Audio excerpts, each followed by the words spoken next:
Bwana ni mwema. Hapa ndipo mkutano wa Isebe ulipokuwa unafanyika, mkutano wa vijana, na watu walibarikiwa sana sana, na leo ndo siku ambayo tunahitimisha mkutano huu wa Isebe. Kwa kweli mkutano ulipendeza sana. Watu wazima walikuwa na madarasa yao na watoto pia walikuwa na madarasa yao. Walijifunza vitu vingi vizuri ambavyo leo tunataka tupate baadhi ya vitu ambavyo walijifunza. Muda huu unaelekea kwa watoto ili tuwasikilize wao walijifunza nini katika majuma haya mawili ya mkutano uliokuwa unaendelea huku Isebe. Karibu. Katika mkutano huu tulijifunza kuhusu kisa cha Danieli, ambapo Danieli alikuwa anamwabudu Mungu, na kichwa cha somo kilikuwa kinasema mara tatu, ambapo kinamaanisha kuwa Danieli alikuwa anamuomba Mungu mara tatu, asubuhi, mchana na jioni, na alikuwa akipiga magoti karibu na dirisha akiomba, na wafuasi wa mfalme wakimwona Danieli wanapeleka taarifa kwa mfalme. Mfalme pia hakupendezwa na hichi kitu, kwa sababu mfalme alikuwa anataka waweze kumwabudu yeye, na mfalme akawaambia, mkimwona mara nyingine tena mje mnitolee taarifa. Walipomwona mara nyingine wakamwambia mfalme, na mfalme akasema akamatwe Daniel. Daniel alipokamatwa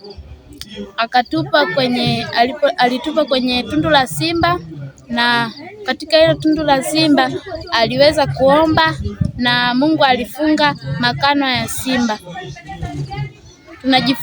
Tunachojifunza katika kisa chetu cha Daniel, tunatakiwa tuweze kumtegemea Mungu kila wakati, hata pale ambapo wakija watu wenye nguvu na kusema kwamba tunatakiwa tuabudu, tunatakiwa tuweze kusimama imara katika imani yetu. Mungu aweze kusaidia. Amen. Naam, katika mikutano hii asilimia kubwa watoto walikuwa wanajifunza kisa cha Daniel, na tumempata ndugu yetu huyu mwingine atuelezee yeye alijifunza nini katika mikutano hii. Karibu. Mkutano huu nilijifunza kuhusu kisa cha Danieli ambaye alimtetea Mungu hata mfalme alipopitisha sheria ya kwamba anatakiwa aabudiwe yeye peke yake, lakini yeye aliendelea kumtegemea Mungu.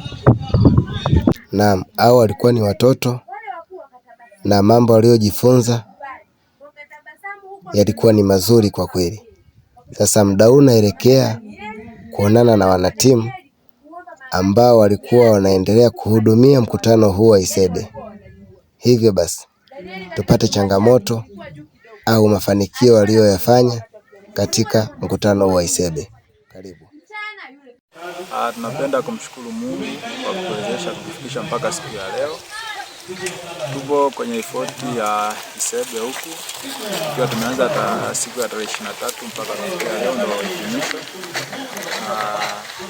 Tunaweza kupitia changamoto mbalimbali tangu tumeanza ifoti hii mpaka kufikia siku ya leo. Kwanza, changamoto ya kwanza, tunakutana na watu ambao asilimia kubwa si Waadventista wa Sabato. Kwa tukawa tunatembelea, tunawafundisha ili waweze kufahamu kanisa la Kiadventista wa Sabato. Kwa hiyo tumefanikiwa kutembelea watu kadhaa, nyumba kadhaa, kuwafundisha na kuwaelezea namna dini ilivyo. Lakini kwa namna moja ama nyingine, wengi wao walijaribu kuelewa dini ya Adventista, japo katika eneo hili kuna makanisa mengi ya Kilokole, kuna Moravian, Baptisti na makanisa mengine ya dini nyingine. Basi ningependa kuwashukuru watu wa eneo hili kwa sababu wamepokea na tumeweza kujifunza wote kwa pamoja kwa muda wa wiki mbili. Sasa hii leo tunahitimisha hili jambo. Niwashukuru sana, wamefanya kazi kwa upande wao, na sisi tukiwa kama wanatimu wa kuendesha mkutano tumefanya kazi yetu aliyotuagiza Mungu, na leo tunafikia mwisho.